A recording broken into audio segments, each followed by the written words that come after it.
So everyone has a story. Why is your story so important to you? And why is it for us to own and tell our own stories? Mike? Yeah, it's one of those things where, the reason I ended up as a high school teacher was because I just felt like my high school science experience wasn't really great. And the idea that science is more than just sitting in a chair and hearing a teacher talk. And the more we can spread this word, or more we can amplify other teachers who are doing a similar thing in their classroom, the more we can kind of change the dynamic of what the classroom looks like. The more we can spread or amplify the voices of not just myself, but other teachers who are trying to put students at the center of the classroom, center of their own learning, the more it becomes the norm rather than a bunch of outliers. And I think the more we can do that, the more we gain the movement. Nicole, the first thing I noticed about you was your last name, because I like Biscotti. But are you ready, Nicole? Absolutely. So the question is, if I'm correct, what is important about my story and why should I own it and tell it, correct? Yes. Absolutely. I think I touched on that actually in my answer. I've come to the conclusion that we have to tell our story. When we just give information in books, it's a little dry. People don't really relate to that. And I think that all change starts with conversations that are sparked. And I believe that when we're willing to be vulnerable, to be authentic, and share our stories, which sometimes is not easy, is when we can really connect with others and create understanding. Dan. Yeah, thank you. Stories are important to me because of the fact that school was never really a place for me until I was probably about 20 or 21 years old. I went to 9 schools in 7 years. I went to 3 schools in 1 year. I never had a teacher that I could look up to and feel good about that was a real role model. There are those that I remember, and there was moments that I remember, but I never remember a real mentor being out there. And my story with my students is the idea that mentors can come from anywhere. It doesn't have to necessarily be in the classroom. It doesn't necessarily have to be on the athletic field. For me, it wasn't until I was 21 years old that I found my mentor, a guy who blew out his knee in the Rose Bowl when he was about to be drafted into the NFL, ended up going into business anyway. He taught me about goal setting. He introduced me to Stephen Covey and the like.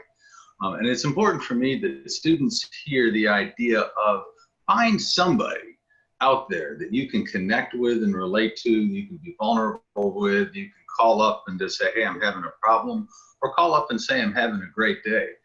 If I don't get my story out to my students, then they may not know of the opportunities available to them for mentors. And so a lot of what I talk to my students about is mentoring. And just looking at this panel and looking at our PLN and the people that are regularly tweeting out there, all of them are becoming mentors. And if most of the people on here are already in the Twitter sphere, but if you can find others to get into the Twitter sphere and see the power and the dynamics that is created by people like Lindsay, Nicole, and Michael, and Barbara, I mean, there's so much to learn out there. And I like telling the story because it helps others tell their story, and then we all learn from one Yeah. another. Dr. Lindsay. Thank you, Dr. Will. So, it's funny, I had an idea of what I wanted to share with you, and then Dan, the neural networks are firing. And I feel like there's something that I feel is really important about not just telling my story, but telling our story and our collective story, is that as humans, as animals, I mean, this is how we pass down our knowledge, right? Stories are how we've evolved to learn and be better and grow with every generation, and just to be more empowered humans. And obviously, perspective is such an important part of our human story. I always wonder, how are we, when elevating certain voices, maybe quieting others? And so for me, part of why it's important for me to tell my story is also in helping and elevating the stories of others. I think that the book that's coming out is about design thinking. And the part of it that I love most of all is that obviously you have to know the sources that you're citing, and obviously you need to ensure that you're citing accurate and credible sources. And one of the biggest pieces for me is when you're creating a solution, when I'm working with educators and entrepreneurs, how are you making a solution that's not creating more problems? And how are you making sure that there are not unintended consequences of the innovations that you're bringing to market or to the world? So I think my story hopefully is part of elevating the voices of others, and hopefully, creating that there, equity in the designs of these innovations and the voices that we bring to the table. Hey, can I chime in a real quick question here to Lindsay to follow up on that? What is it about the idea that we may be quieting others by our own stories or our own revelations? Yeah, that's a really great question, Dan, and thank you for asking. So I feel as if there are certain types of folks whose voices are louder and whose voices we elevate and who often have the mic. And to borrow from a colleague of mine, Amber Coleman-Mortley, talking about passing the mic, and who are we not hearing from? When I teach courses at entrepreneurship and we look at who are the leaders in the organizations, a lot of times these leaders are white men. And so who's not being represented? And where is an organization that is led by a strong woman or a strong person of color or someone who has a different experience from my own, because those are also stories that we need to elevate and bring to the forefront. And I think if we want to be honest about creating a just and equitable system of education, we also need to be honest about whose voices are we maybe not listening to, or not listening to, but not inviting to have a seat with us at the table. Does that make sense? No doubt. Conferences do that a lot too. When you look at who they select to be sort of the torchbearers of this information. And that's why when I see a lot of people tweet out these graphics or our conference is doing this, that's a black man, I count. So I'm going, So if I see 2 out of 7 people, I'm like, you're failing. You think you're hot, but you're not, because you're not inviting those people from those. Not only are these people more likely to teach in a Title I school that can bring in those experiences, but their lived life experiences are different as well. So I thank you for that. So Barbara, why don't you jump in here and tell us about why it's important for you to own your story? I learned a lot about you interviewing you on my podcast. Oh yeah, that's another thing. We've been interviewing each other, which has been kind of fun. But you learned something new about me this time. Yeah. So one of the things that a lot of people don't know is I started late in life with this career. I was a dental hygienist for about 20 years. And I was teaching dental hygiene, but I got into dental hygiene because the counselor at my college said, hey, there's a program here you'd be good at.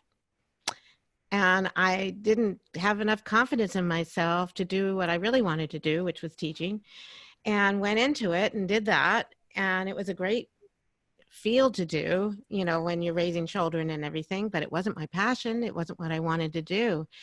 So anyway, long story short, I'll shorten it. I ended up leaving and becoming a teacher, which I never regret that. But I'm also right now in a TED Masterclass. I'm trying to learn how to be a better speaker.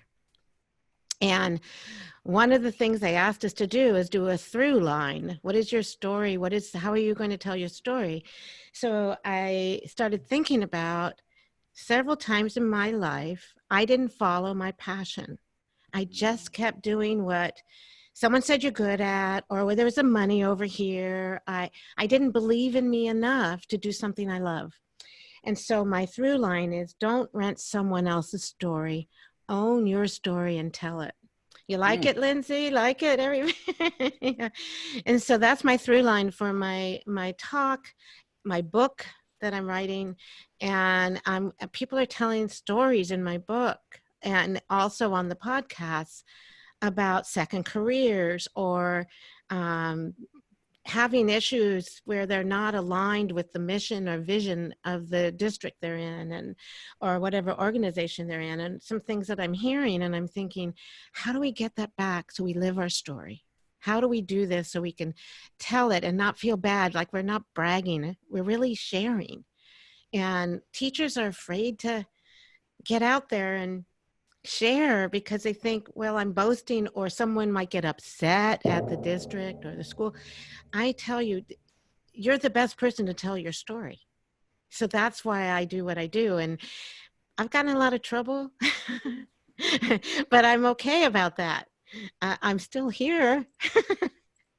Okay, so Dr. Wheel, you didn't tell yours. The importance of owning it. I just got to do me. You know, I can't be anyone else. And, you know, I came into this education game from outside of it. When I tell people sometimes, you know, I don't have a teacher license, they're like, what? You don't have a what? And I was like, no, man, I'm just, you know, I came into the game so differently from outside, you know, working from, you know, education programs like after school programs. And I was a chief social strategist for a career development company. And I literally started working for a school district because Eric Schenniger gave me a shout out at a keynote he was giving.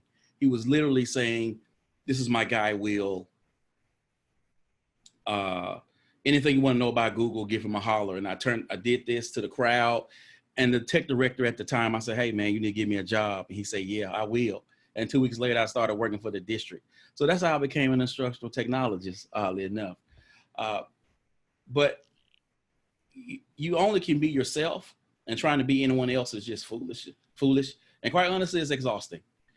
So, you know, I just tell, you know, when people ask me, how do you do what you do? I say, I just do it. I don't think about it because I'm the only person that I can ever be.